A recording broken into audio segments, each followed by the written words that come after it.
아멘. 사랑하는 성도 여러분, 우리는 한 주의 중심인 수요일 저녁에 다시 하나님의 말씀 앞에 나오게 되었습니다. 요한계시록이라고 하는 성경을 대할 때 많은 이들이 막연한 두려움이나 호기심을 갖곤 합니다. 요한계시록 하면 그 많은 좋은 말씀들 외에도 666이라는 숫자, 무시무시한 짐승들, 종말의 그 재앙들, 그 무서운 심판들, 이런 것 때문에 그럴 겁니다. 그런데 우리가 분명히 기억해야 될 사실이 있습니다. 요한계시록은 먼 미래의 공포 이야기가 아니라고 하는 것입니다. 이 말씀은 고난당하는 교회를 향한 위로의 편지이며 특별히 가치관이 뒤섞인 혼란의 시대를 살아가는 성도들에게 주신 정체성에 대한 선언입니다. 오늘 본문 요한계시록 13장 11절부터 18절은 우리에게 아주 날카로운 질문을 던지고 계십니다. 너희는 진정 누구에게 속해 있는가? 너희의 생각과 삶은 누구의 이름으로 규정되고 있는가? 사랑하는 여러분, 성경은 우리의 정체성이요, 입술의 고백만으로는 증명되지 않는다, 이렇게 말씀하고 있어요. 정체성, 성도의 정체성, 성도의 그 영적 신분, 소속, 이 정체성이 우리의 이마와 삶, 그러니까 우리의 생각, 내면, 인격, 가치관, 이것과 이마와 손, 삶이죠. 우리의 이마와 손에 무엇이 새겨져 있느냐? 이것으로 성도의 정체성이 결정된다 말씀하는 것이죠. 오늘 말씀을 통해 우리가 무의식 중에 세상의 표를 받고 있지는 않은지, 아니면 어린 양의 인치심을 받은 자답게 살아가고 있는지 깊이 돌아보는 시간이 되기를 소망합니다. 11절을 볼까요?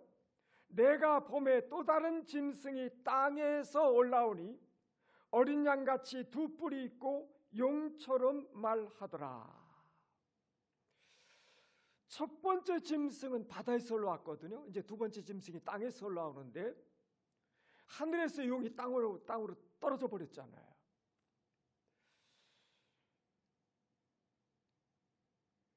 두 번째 짐승, 바다에서 올라온 짐승은 압도적인 힘과 폭력으로 성도들을 핍박했다고 한다면 이제 역사 속에 출현했던 제국들입니다. 막강한 힘, 권력을 가지고 세계사 속에 등장했던 제국들입니다. 오늘 등장하는 두 번째 짐승은 아주 기만적입니다. 그는 무서운 괴물의 형상을 하고 있지 않아요. 어린 양의 모습을 하고 나타납니다. 겉모습은 온유해 보이고 쓰는 용어는 종교적이며 그가 전하는 메시지는 우리 귀에 익숙하고 달콤할지 모릅니다. 그런데 이것이 사단의 가장 강력한 전략이라는 것입니다. 사탄은 뿔 달린 괴물의 모습으로 다가와서 우리에게 겁을 주는 것보다는요, 광명의 천사로 가장해서 우리 곁에 머무는 것을 즐깁니다.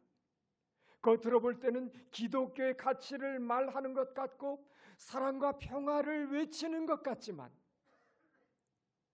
그 내면의 본질, 입에서 나오는 음성은 용의 소리입니다.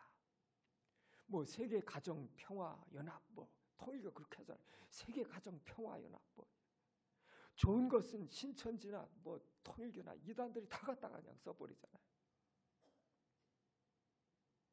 사랑하는 성도 여러분, 신앙의 가장 큰 위기는 대놓고 당하는 핍박이 아니다는 것입니다. 진짜 위기는 뭐냐? 위장과 변질입니다. 오늘날 교회를 무너뜨리는 것은 외부의 어떤 물리적인 공격보다는요, 교회 안에서 은밀하게 들려오는 다른 복음, 다른 가치, 다른 기준입니다. 정체성의 전쟁은요, 언제나 말씀의 출처에서 시작이 됩니다. 우리는 질문해야 됩니다. 이 말이 얼마나 감동적인가가 아니라 이 말의 주인은 누구인가? 이 말의 주인은 누구인가를 물어야 합니다. 나를 위로하는 것 같지만 결국은 하나님에게서 멀어지게 만든다면 그것은 어린 양의 탈을 쓴 용의 설이다 하는 것이죠. 분별해야 됩니다. 내 이마와 손을 주관하려는 그 목소리가 과연 선한 목자의 음성인지, 나를 삼키려고 하는 용의 소리인지 분별이 필요하다. 종말의 때에는 하는 것이죠. 두 번째 짐승에게 주어진 핵심 사명은 단 한 가지입니다. 12절에 기록된 대로 사람들로 하여금 첫째 짐승을 경배하게 하는 것입니다. 주목해야 될 단어는 예배, 경배입니다. 사탄의 전략은 치밀하거든요. 그는 도덕이나 윤리를 먼저 무너뜨리지 않아요. 사탄은 예배의 방향을 살짝 비틀어 버립니다. 그것을 위해서 그는 기적을 동원합니다. 13절에 보면 큰 이적을 행합니다. 사람들 앞에서 불이 하늘로부터 땅에 떨어져서 내려오게 합니다. 사람들은 눈앞의 기적에 열광합니다. 능력을 증명하는 대상들 앞에 무릎을 꿇습니다. 성경은 그런데 단호하게 경고하고 있죠. 기적 그 자체가 진리의 증거가 절대 될 수 없다. 능력의 유무가 하나님의 임재를 보장하는 것은 결코 아니다. 기독교는 기적을 믿는 종교가 아니라 기적을 행하시는 하나님을 믿는 종교입니다. 표적, 능력만을 자꾸 따라가다 보면 미혹되어 버리는 것입니다. 속아요. 타종교에도 일어나거든요. 있어요. 타종교에도 얼마든지 나타납니다. 한국의 그 남묘호랭개교, 천리교, 어떻게 일본 사람들이 믿는 신앙을 조선 사람이 믿는가 상상이 안 되는데 많아요. 왜 그렇게 믿는가 했더니 병이 낫는데, 병이 쏙쏙 잘 낫는데.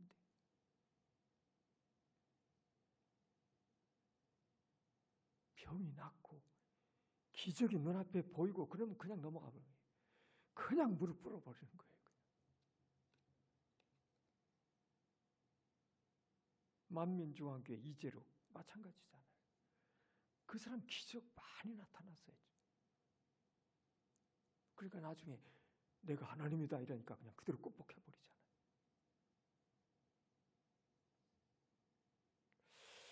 문제는 이 능력이 나를 어디로 이끄는가 하는 거예요. 이 감동이 나를 진정으로 누구 앞에 무릎 꿇게 하느냐 하는 것입니다.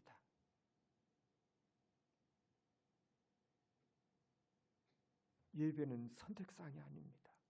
여러분, 인간은요 본성적으로 무엇인가를 예배하도록 지음받았습니다. 하나님을 예배하도록 지음받은 존재예요. 그런데 하나님을 예배하지 않는 인간은 반드시 돈을 예배하든 권력을 예배하든 아니면 자기 자신이라고 하는 우상을 예배하게 돼 있어요. 짐승의 전략은 우리의 시선을 하나님이 아닌 현상이나 자기 만족으로 돌리는 것이죠. 우리의 예배가 나를 기쁘게 하는 예배인지 하나님을 영화롭게 하는 예배인지 이거 분별하는 지혜가 우리 모두에게 있기를 축복합니다. 말세로 갈수록 고도의 영적 분별이 필요합니다. 이제 짐승은 더 구체적인 요구를 하고 있죠. 16절 보세요. 그가 모든 자 곧 작은 자나 큰 자나 부자나 가난한 자나 자유인이나 종에게 그 오른손이나 이마에 표를 받게 하고, 왜 하필 이마와 손일까요? 이 상징적인 의미가 있는 거죠. 이마, 우리의 생각, 세계관, 가치관, 내면, 인격 의미하는 거죠. 그러니까 우리가 내가 무엇을 판단의 근거로 삼는가를 결정하는 것입니다. 손, 우리의 행동, 노동, 경제활동이 이루어지는 거 아닙니까? 둘이잖아요. 삶의 방식을 의미합니다. 손. 그러니까 짐승의 표를 받는다고 하는 것은 단순히 몸에 무슨 문신을 새기는 행위가 아니에요. 그것은 나의 정신이, 이마, 정신이 세상의 가치관에 굴복되고 나의 손, 삶이 세상의 방식에 길들여지는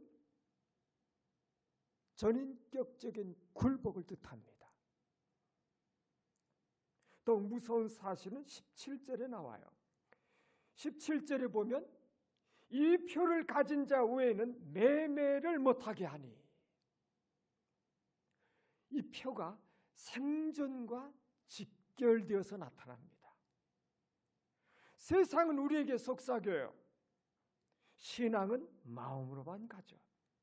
그러나 먹고 살려면 이 정도는 타협해야 되지 않을까? 이 표가 없으면 너는 낙오자가 돼.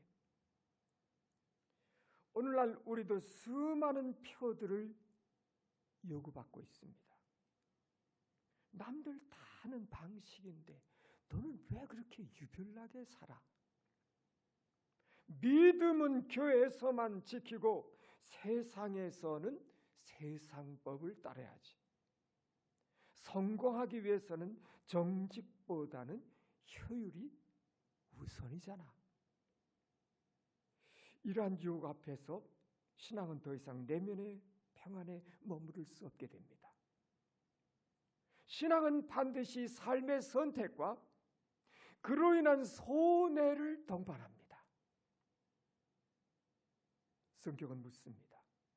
너의 손은 오늘 누구의 뜻을 위해서 움직이고 있는가?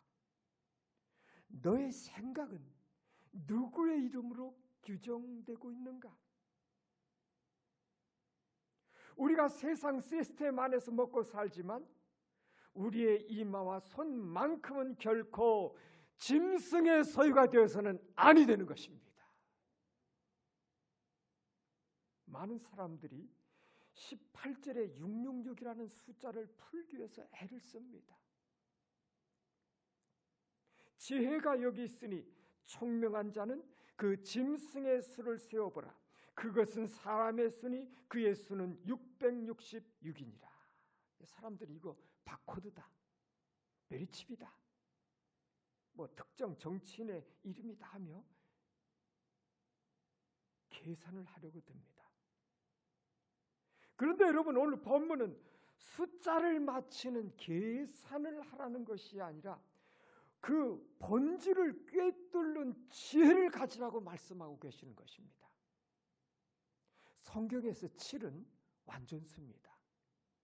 4 땅의 수입니다. 동서남북. 3 하늘의 수입니다. 이것이 합해진 수, 완전수, 하나님의 수예요. 7. 6은 뭐죠? 7에 하나 모자란 수입니다. 6이 3번 반복됐다는 것은 인간이 아무리 노력하고 쌓아 올려도 결코 하나님의 완전하심에 도달할 수 없다고 하는 것을 상징하고 있습니다. 그러니까 하나님 없이 완전해지려고 하는 인간의 교만, 하나님 없이 구원을 이루려는 인본주의적인 문명, 하나님 없이 스스로 의미를 창조하려는 바벨탑의 반복, 이것이 666의 본질입니다. 본질.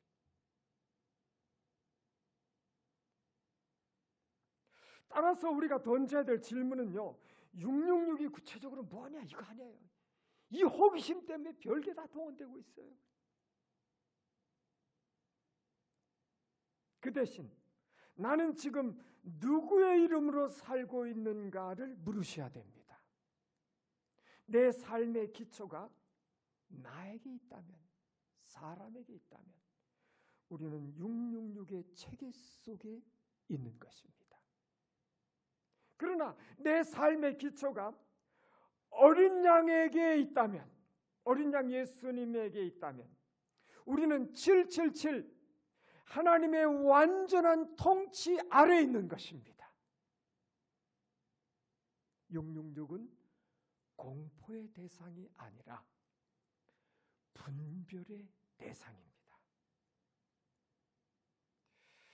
요한계시록 13장 18절의 666은 기독교 역사상 가장 많은 오해와 해석이 많았던 구절 중에 하나입니다.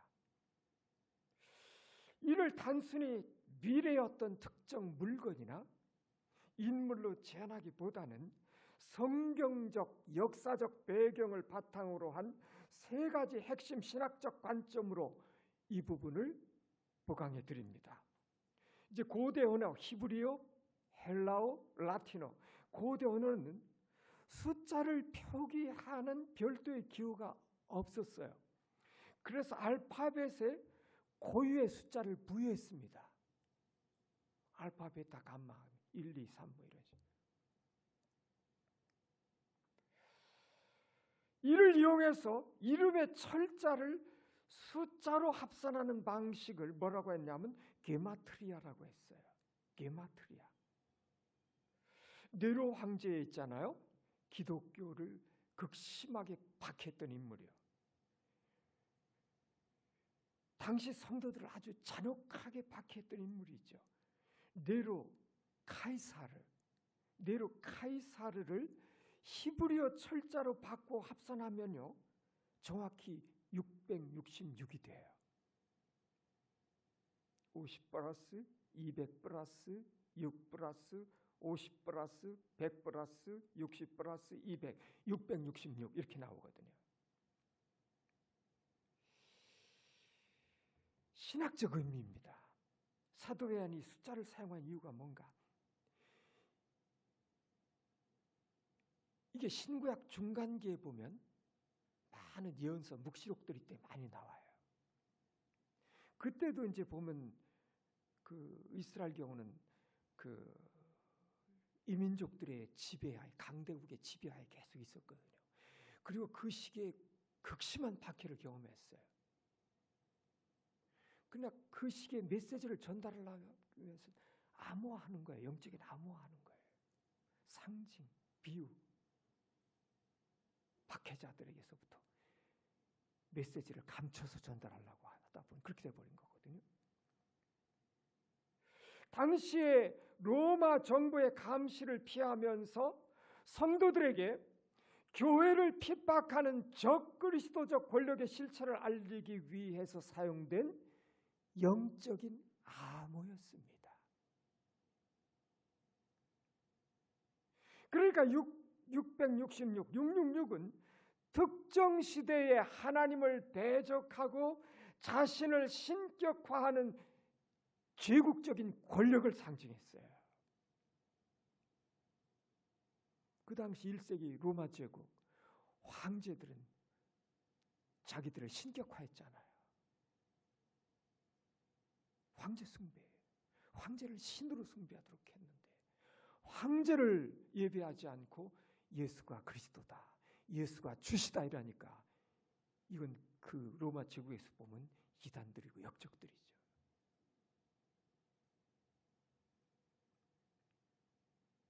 성경에서 숫자는 질적인 의미를 담고 있어요.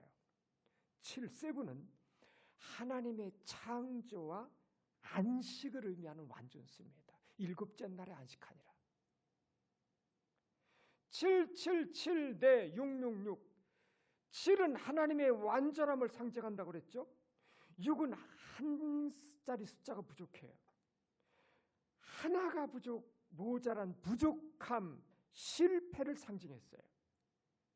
그런데 6이 3번 반복했다는 것은 아무리 노력해도 하나님의 신성에 도달할 수 없는 인간 중심주의의 극치를 보여주고 있어요. 짐승의 수는 결국 사람의 수입니다. 이것은 하나님 없이 스스로를 신격화하고 기술과 경제력으로 유토피아를 건설하려고 하는 인간의 오만함을 뜻하고 있습니다. 그 이단 교수들 지금 다 자기들 하나님이라고 하잖아요. 자기가 재림 예수라고 하잖아요. 한국이 제일 많은 것 같아요. 제일 많아요.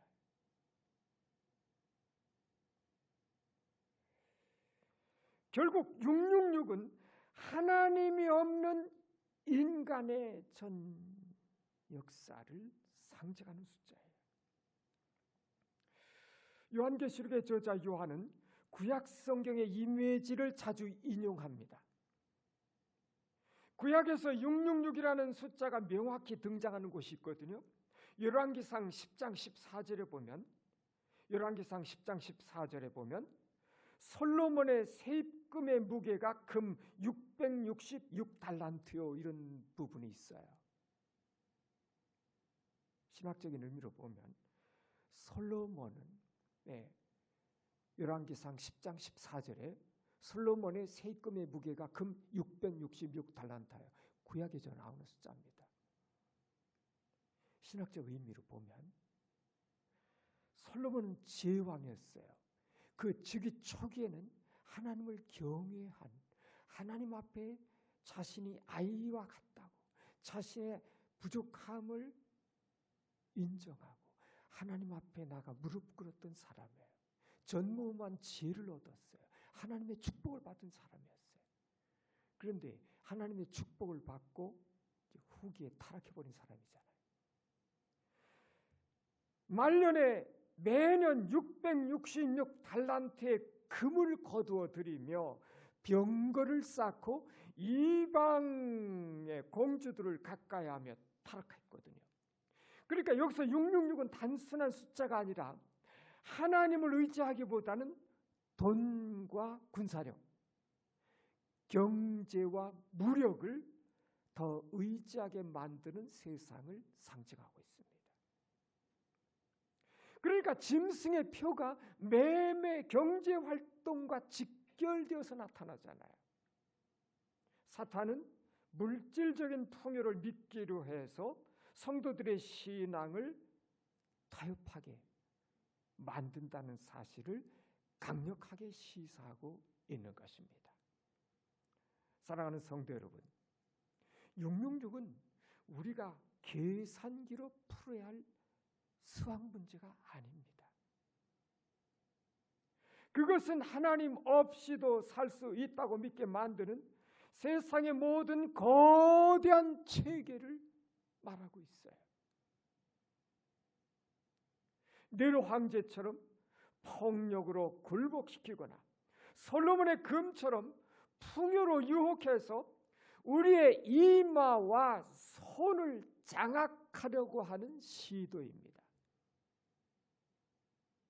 우리는 숫자를 두려워할 것이 아니라 우리 안에 하나님보다 앞서 있는 인간적인 것, 그 육, 하나님보다 앞서 있는 인간적인 것이 무엇인지를 분별해야 된다는 것입니다. 정리가 되시죠? 예.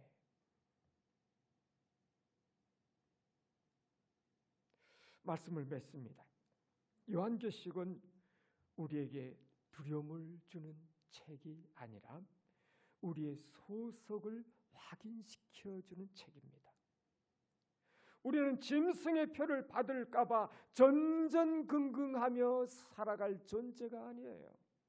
왜냐하면 성경은, 우리 성도는 이미 그리스도의 피로 값주고 사신 바 되었고 하나님의 이름으로 인침, 도장 찍힘, 나의 소유다, 너희는 내 것이다, 하나님의 이름으로 인침받은 자라고 선언하고 있기 때문에 그렇습니다. 계시록 7장 3절에도 이르되 우리가 우리 하나님의 종들의 이마에 인치기까지 땅이나 바다나 나무들을 해하지 말라 하더라. 예수님의 보혈, 핏값으로 사신 바 된 주의 자녀들, 하나님 사람들입니다. 하나님의 것이에요. 주의 자녀들이에요. 두려워할 이유가 없는 거예요. 두려워할 이유가 뭐가 있어요? 주님의 것인데, 하나님의 것인데, 하나님의 소속인데, 하나님 사람들인데 뭘 두려워할 게 있어요? 문제는 먼 미래의 어느 날이 아닙니다. 문제는 오늘이에요. 오늘 여러분은, 오늘 나는 무엇을 예배하고 있는가? 오늘 여러분은 누구의 음성에 귀를 기울이며 살아가고 계시는가? 오늘 여러분의 손과 이마에는 어떤 이름이 새겨져서 움직이고 있는가? 수요 예배는 한 주의 피로가 쌓인 시간에 드리는 예배죠. 그런데 이 시간은 영적으로 어떻게 보면 치열한 시간입니다. 세상에 나가서 열심히 또 직장 생활 하다 보면 대부분은 세상의 어떤 그 논리, 가치, 기준에 의해서 다 돌아가 버리잖아요. 그 세상의 영향을 받지 않을 수 없죠. 그 세상의 가치관으로 얼룩진 우리의 이 말을 이제 예배에 나와서 말씀을 들으면서 찬양을 하면서 기도하면서 들어왔던 세상 이 가치관들, 이 세상 것들은 이제 씻어내 버리는 거지. 씻어내고 새롭게 해서 어린 양의 이름을 우리의 인격에 다시 새기는 시간이 예배 시간이잖아요. 우리의 정체성을 다시 확인하는 시간이잖아요. 예배를 통해서. 그러니까 성도가 예배 없이 하나님 앞에 나아가는, 말씀 앞에 서는 시간 없이, 기도의 시간이 없이 세상 속에서 살아가다 보면 분별력을 잃어버리게 되고 혼미하게 되고 결국은 굴복하게 돼 있어요. 그렇게.